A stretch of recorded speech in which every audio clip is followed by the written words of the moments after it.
Hey, Uriel came here, author of Eating for Energy, and I guess your instructor, if you want to call it that, for the Raw Food 101 lessons. And I want to answer a question that several people have asked me, and that's whether the raw food diet is appropriate or suitable for someone with Candida. Now, if you don't know what Candida is, basically it's a yeast. It's a type of yeast that grows in your large intestine, and that's what it is. Now, Candida overgrowth is really the problem, and that occurs for a number of reasons. And let's kind of break that down for a second. So there's basically the biggest way that Candida gets out of control is when you're taking antibiotics, for instance. Antibiotics basically kill all the bacteria, good and bad, in the colon, leaving only, well, not leaving, but allowing yeast and bad microorganisms to flourish thereafterwards. So there's a tendency for the bad guys to they'll tend to proliferate after antibiotics come in, and therefore they're not kept in check by the good bacteria. And that's why probiotics are so good, especially after antibiotics, is that they help to repopulate the good bacteria in your colon to keep things in check.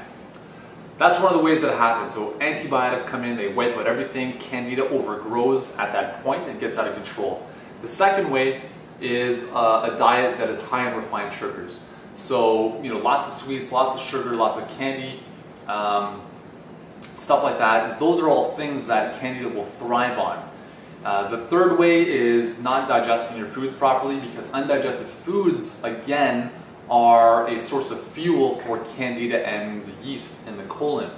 So those are three big ways that yeast can get out of control. And when we're talking about yeast infections, jock itch, athlete's foot, toenail fungus, whatever it is, all of that comes down to is Candida, is basically this yeast overgrowth that we're talking about. And you can take creams, you can take ointments, and that's going to correct the issue, locally, but it's not solving the problem systemically. So Candida is a problem, and I believe that it goes a lot further than that. I believe that it affects everything from eyesight to immune disorders to everything, skin issues, everything. And there's more and more research that's showing the impact of Candida, because Candida doesn't just stay in the colon, it circulates systemically once it gets out of control. It's a big, big problem. Is the raw food diet suitable for somebody with Candida? Well, the answer is it depends. Because within the raw food diet, there's obviously a difference. You could have two raw foodists eating very differently. What I would not recommend if you are somebody who has severe Candida is that you do not, generally the protocol for Candida is that you remove every form of sugar possible for 6 months. So that includes fruit. So you're basically eating vegetables for 6 months. That's a hardcore approach to Candida.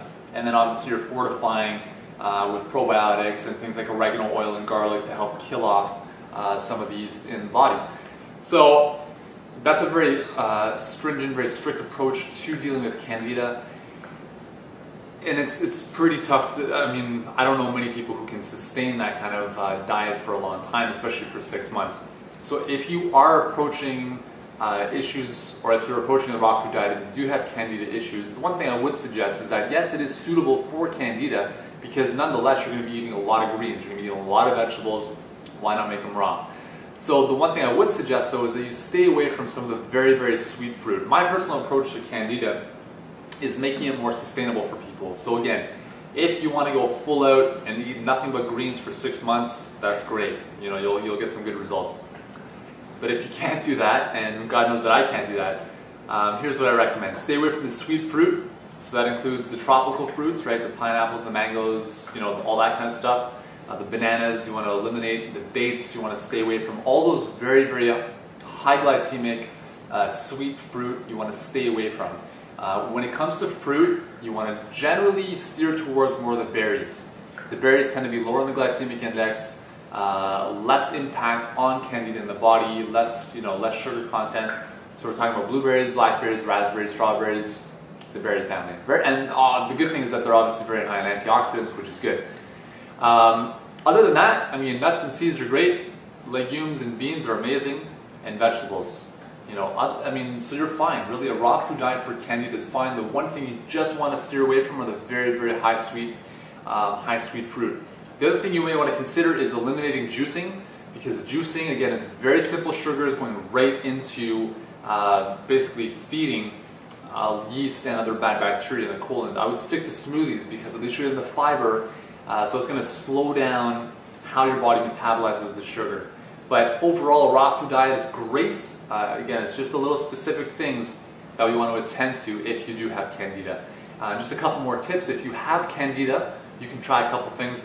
We talked about probiotics, very, very important. And you want to look at ways to kill off the Candida. So you can use things like caprylic acid, which is naturally found in coconuts.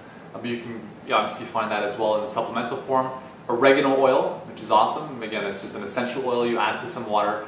Garlic is fantastic, right? So those are some ways that you can help kill off the Candida, as well as removing the sugars that are coming into your body from your diet, right? So obviously it's pretty self-explanatory. The refined stuff, the refined sweets, the refined sugars, all that has to go. Removing the very sweet fruit, sticking to the berries, nuts and seeds, legumes, beans, and vegetables, and you should be fine. So hopefully that answers the question. And be sure to come back to eatingfrenergy.ca/rawfood101 to get all these great lessons to helping you make the raw food diet work for you. I'll see you in the next lesson.